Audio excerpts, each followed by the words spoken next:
Hello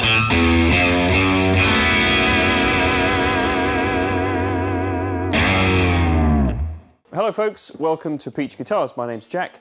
Today, just going to take a quick focus on a rather cool collection of custom shops. Fender Custom Shop specifically. So every now and again we receive these little sort of mini runs of guitars, and what this basically is where John has spec'd up from the custom shop a particular bass spec for an instrument, so it'll have the same kind of pickup configuration, same wood configurations, and then maybe a few different finishes, and it's kind of like a mini dealer select run. I'm the kind of guitar player that just likes to know exactly what you're getting in terms of a spec when you look at an instrument, and you just have the choice to pick whichever colour appeals to you the most. So just to clarify the model that we're looking at here, and this applies to every single one of these guitars, but I'll just run you through the spec sheet, kind of the highlights of it. So we're looking at 57 Strats, that's the basis. All of them have Relicing, all of them have the HSS configuration. This particular spec sheet is for the Sonic Blue guitar. Then you've got two 57 Strat hand-wound pickups in the neck and the middle. Seymour Duncan Trembucker humbucking pickup in the bridge. We've got a traditional American vintage Strat bridge. Neck-wise, we've got a 9.5-inch radius on a 60 style oval C neck profile.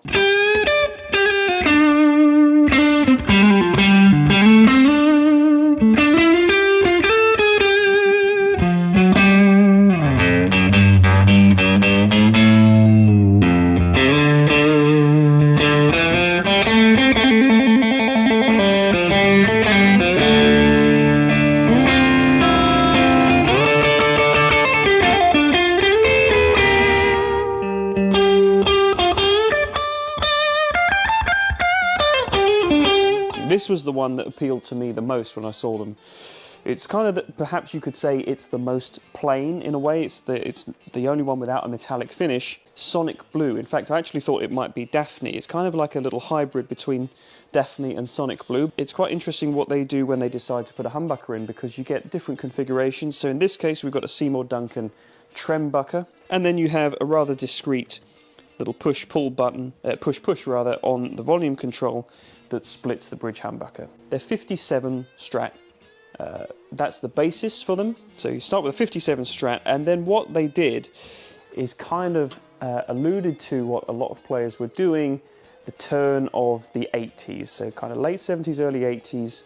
Obviously Eddie Van Halen was very prominent, and his influence on guitar players was such that they were deciding to start putting humbucking pickups in the bridge positions of Stratocasters, and obviously that gave birth to the rise of all the Californian boutique brands that made that their main mission statement, was these kind of hot-rodded Strats.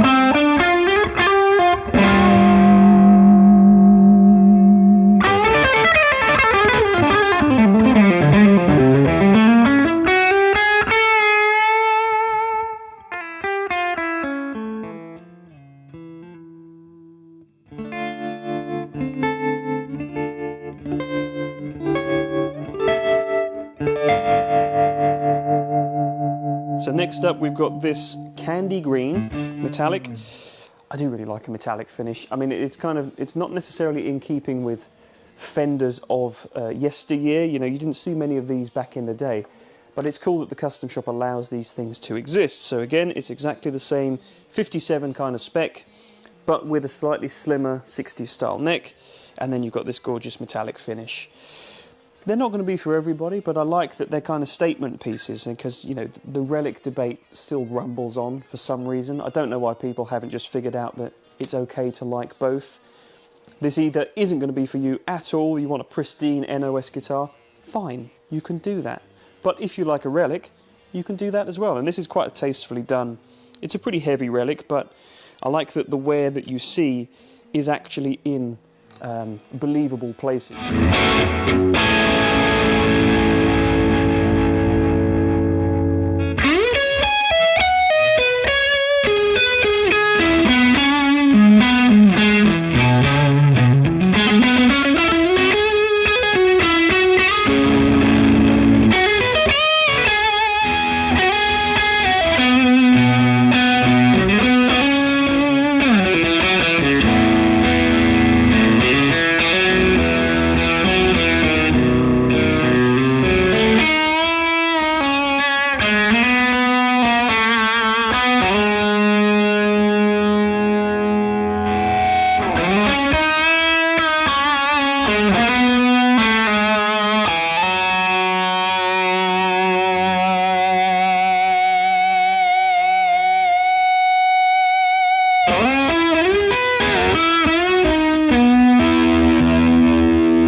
So another very, very pretty one. This is Aztec Gold, same kind of relic wear. As I said before, it's just kind of fairly tasteful. There's a lot of these nice little, particularly on this guitar, I don't know if you'll be able to see it on the camera, but there's lots of really nice checking on the back, and I think it shows up probably the best here on the gold guitar. I like that this is probably the cleanest looking of the three. The relicing is a little bit more subtle because of the gold. It all kind of blends in. I also personally, I love maple neck Strats. I think they actually look and feel quite often the best to me, in my opinion anyway. They've got this real sleek kind of nature, very open tone.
And then lastly, we got the classic, the Candy Apple Red. Same exact thing, same spec across all four of the instruments. Probably the most luxurious looking guitar here. If you're into that kind of thing, it definitely has David Gilmour kind of that's what it put me in mind of. That, I don't know exactly what it was, but that red, I think it was a 57 maybe, Strat that he was playing in the 90s. Put me in mind of that a little bit. You can just treat this like any other Strat when you're in the neck and middle positions, and then the bridge, it kind of becomes a slightly different instrument. It has a very different character, it's very bold. This humbucker pickup from Seymour Duncan has it's not too high output, but it has substantial output, so that when you go for the split via this little S1 switch, it still has enough kind of punch to it that marries up with the single coils as well. That's very important, because I think if the split doesn't sound any good, then you're kind of missing out a lot of the vital information that you get out of having a Strat in the first place. So it sounds great in humbucking mode and in split mode too.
always, it's just worth stating that all of the tones you're going to hear in this video were courtesy of a very simple rig. So all the guitars were plugged into just a Black Cat 30 from Bad Cat. It's one of their new mod shop, kind of custom shop editions. Beautiful sounding amp, and all I did was augment that slightly with a King Tone Blues Power Deluxe for a little bit of a boost, and a Strymon EC1 for some delay in the front end. And the reverb and tremolo you hear are straight from the amp. So there we go, folks. I just thought it might be nice to draw a little attention to this kind of class of instrument that we get, because the one-offs are all very cool, but I do really like when you have a short selection of instruments that you can choose basically your favorite color from, and the same spec applies to all of them. I've said this dozens of times throughout this video, but I do kind of like that. What do you think, though? I'd very much like to know your thoughts in the comments below, and also I'm curious, what would you use an HSS Strat for? Because loads of people play Strats, but why might you be inclined to use one with a humbucking bridge pickup? Because it's not going to be for everybody, but if it is for you, I'd like to know what kind of style you play, why you would work that into your setup, and indeed what you think of this particular iteration of that design. If you want to find out more information about any of these 4 guitars, or indeed anything else that we stock here at Peach, link down below in the description to our website will satisfy your desires. So thanks very much for watching. Don't forget to hit like and subscribe. I think that's everything I need to say on a YouTube video. Thanks very much for watching. We'll see you again very soon. Bye-bye.